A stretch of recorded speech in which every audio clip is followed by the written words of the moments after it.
Now, what we don't need, a lot of the things that we most impactful to what is harmful to us are things that we ingest, foods and liquids we ingest. However, but it also includes many things that we don't ingest, such as toxins in the environment, chemicals in cleaning products, toiletries, and cosmetics, for example. But the primary issue is excess food in general, excess sugar, for example, excessive stress. All of these things lead to a thing called inflammation. And inflammation is it's being talked about a lot these days, especially by doctors, food scientists, nutritionists, researchers, because inflammation has been found to be the root of disease. Inflammation as the Inflammation is at the root of insulin resistance, arthritis, diabetes, cancer, and so on. So, one of the most important things we can do for our health is to lower inflammation and to avoid the things that cause it.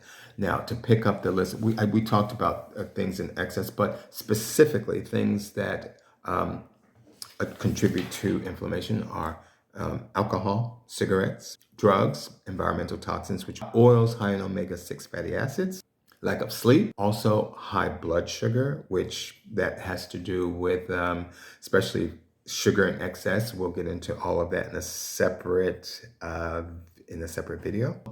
Food additives, food preservatives, flavor enhancers, and I think we mentioned stress. There's some stress that's okay, such as the kind produced by the autonomic nervous system, that flight or fight syndrome, where you are in crisis and your body kind of moves into action even without you thinking about it. That kind of stress, cool, helpful. But we're talking about chronic stress, ongoing stress, such as bills, jobs, just life in general, when it's ongoing and continuous, excessive, leads to inflammation. So these are some of the things that we don't need. So in terms of diet, we get just mentioned this in a few other videos that our food supply is full of additives, it's full of preservatives, it's full of sugar. There's pretty much sugar in everything. It's added sugar. There's sugar naturally occurring in many foods, especially fruits, some vegetables as well. However, that's fine. However, we get additional when it's added to pretty much any packaged food product you get.